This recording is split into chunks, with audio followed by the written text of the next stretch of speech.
This is Adrian Hall, and you're watching Sports City, Simon Preston. This video is brought to you by Andy Gone Nuts. 100% guaranteed fresh coconut water delivered straight to your door.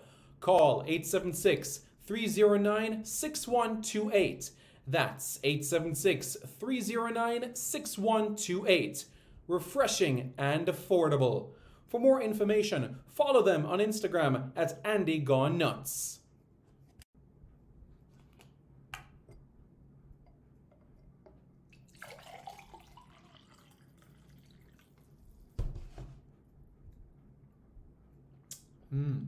Truly refreshing.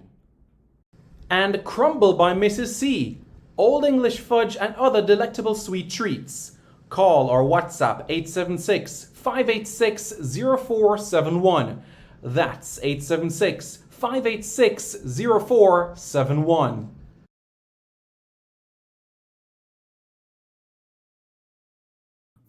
Hello everyone, I'm Simon Preston and welcome back to Sports City. This is the channel where we come together for everything sporting related. Now, without further ado, here we go. Brazil's squad has been announced for the 2022 FIFA World Cup in Qatar. And would you look at that squad? Wow. That was my first reaction when I saw this squad, and I'm not a Brazilian fan. I really am not. And we're going to go into a breakdown into the team and different aspects of their attacking phase, defensive phase, and I'll give you my general thoughts of where I expect them to go within the World Cup itself. So when you look at the squad for the Brazilian team, top class goalkeepers, Alisson, Edison, Veriton, Danilo, Dani Alves, Alexandro, Alex Telles, Thiago Silva, Marquinhos, Eder Militao, Brima, Casemiro, Fabinho, Bruno Guimaraes, Fred, Lucas Paqueta, Everton Ribeiro, Neymar, Vinicius, Gabriel Jesus, Anthony, Rafinha, Richarlison, Martinelli, Rodrigo, and of course Pedro. Just look at that squad. No Philip Coutinho, no Arthur, no Roberto Firmino. You could say those are, and no Emerson. You could say, for those names, maybe those names in particular should have been in the mix, but fair enough. Let's look at the squad. 3, 4, 5, 6, 7, 8, 9, 10, 11, 12, 13, 14, 15, 16, 17, 18, 19, 20, 21, 22, 23, 24, 25, 26. 26 names in this roster. So this is the Brazilian squad. It is a wonderful unit. And when you look at the squad, you have 12 players that ply their trade within England. That's unheard of for a Brazilian squad in past tournaments. Normally see a lot in the Spanish and Italian, but 12 ply their trade in England. There must be something going on there. When you see Casemiro, Fred at the same club together, Anthony, finding some tandems between one another. And then you see the likes of Marquinhos and Neymar at the same club together, and Everton and Pedro at the same club together, and the likes of Danilo and Alexandro together, and Brima, the same club. It's a compelling one. Eder, Vinicius, Rodrigo, all at the same club together as well. So Brazil has a good unit together. Copa America, they might not have won the tournament, but that was the last time that they lost a game. And you can understand why they come into this World Cup as heavy favorites.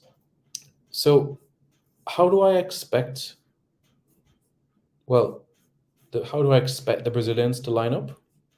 Well, for me personally, the way that I expect the Brazilian team to line up in the tournament itself is Alisson in goal, Marquinhos and Thiago Silva at central defence, Alexandro left back, Danilo right back, Casemiro, Lucas Paqueta, Fred, and a front three of Vinicius, Rafinha, and Neymar. So that's basically the team that I have in terms of how I expect the Brazilian team to line up in that 4-3-3. It's a unit blessed with ability, and Chicha gets a second opportunity with this team. I didn't expect him to, especially after what happened in 2018. But what I can say is that it's now or never, especially for this crop of players. 20 years without a World Cup title. You know? 20 years.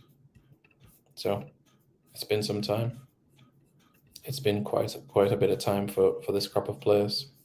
So let's talk about the Brazilian team now. What can I expect from the Brazilian team? Well, Brazil are in a group with Serbia, Switzerland, and Cameroon. That's the group that they have for this tournament. And how do I expect them to go in the attacking phase? Well, statistically, Brazil's attacking output cannot be denied. Among all the nations in the World Cup, Brazil ranks in the 96.9 percentile for goals per match, XG per match, and shots per match. Additionally, they're 87.8th percentile for touches in the penalty area per match, only further highlights their attacking volume. Chicha's side likes to dominate possession, ranking in the 72.7th percentile for it, while still maintaining a high chance creation volume. Furthermore, the extremely low third percentile in long balls per match illustrates a rather controlled approach with the ball, looking to progress through the zones with absolute control and superiority. More specifically, this calendar year in 2022, the Brazilian team averaged 524 passes per 90, with only 5.6% of them being long. So that's just a shade under 95% of the passes not being long passes. Their 213 lateral passes per 90 are also much higher than their 142.63 forward passes per 90. These metrics serves to highlight that the incredible control that Teach has had in introducing to the team. They look to ensure absolute control over matches and allow the opposition little to no time on the ball. By maintaining the organization, they also ensure optimal and structural creation as it relates to the chances. And this is something that we can really mesh into and be extremely proud about. So from the Brazilian perspective, they have that luck. But what about from the defensive perspective? Of course, out of possession. The Brazilians, they rank extremely low for most defensive metrics. This is a direct result of their absolute control in matches where they defend for insignificant periods. Nonetheless, their tactics in the defensive phase still plays a large role in ensuring their desired domination. For both defensive duels per match and the percentage of defensive duels won, they rank quite high. Their percentile is 33.3. So, and in terms of recoveries, they're 51.5 in terms of recoveries in the final third, and it indicates their advanced defensive approach. Brazil look to press in a structured manner, but it's also aggressive. So the coach wishes to recover the ball as early as possible, and this begins with an intense high defensive block. And this was evident against Argentina when they began their build up on the left-hand side, and Brazil shifted their entire high block over on the other side.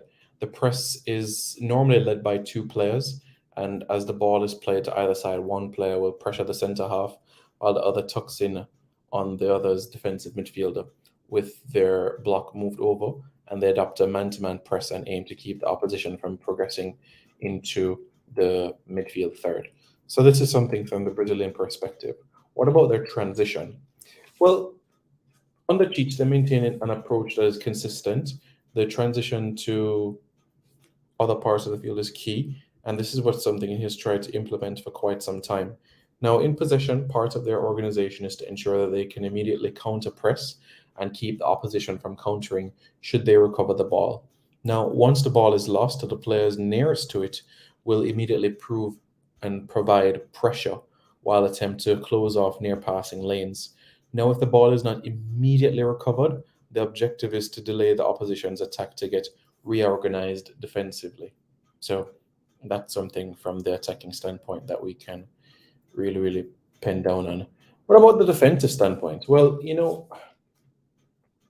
we've known Brazil to have world-class fullbacks from Roberto Carlos to Cafu. They've always had reliable, consistent players. However, this time around, there is a significant lack of depth in the wide areas.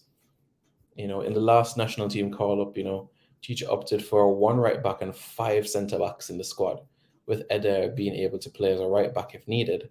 A similar approach should be taken, could be taken moving forward, as Danilo seems to be the only natural option on the right. On the left, Alexandro. I think Alexandro is the one that will get the nod for me over Alex Telles. That's something that I expect. But definitely we know the lack of options in that sort of area. Of course, Dani Alves is there, but not a lot of great deal depth there. As for centre halves, Thiago Silva, Marquinhos, Eder, guaranteed. And certainly they'll be competing for 2 of those spots there. Now, my prediction, well, they come into the World Cup as one of the favorites. I have Brazil going into the semi-final against Argentina, and I have them to face England in the 3rd place playoff. And I have Brazil to finish the tournament in 3rd position. So, Sports City fans, what are your thoughts? What are your predictions? How far can this Brazilian team go in the World Cup? What are your general thoughts about it? How far can they go? Well, let me know your thoughts in the comments below. And don't forget to subscribe to Sports City for more content. This video is brought to you by Andy Gone Nuts. 100% guaranteed fresh coconut water delivered straight to your door. Call 876-309-6128. That's 876-309-6128. Refreshing and affordable. For more information, follow them on Instagram at Andy Gone Nuts.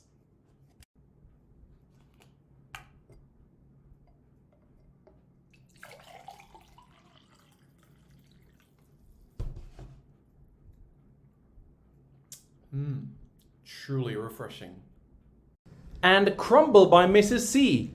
Old English fudge and other delectable sweet treats. Call or WhatsApp 876-586-0471. That's 876-586-0471.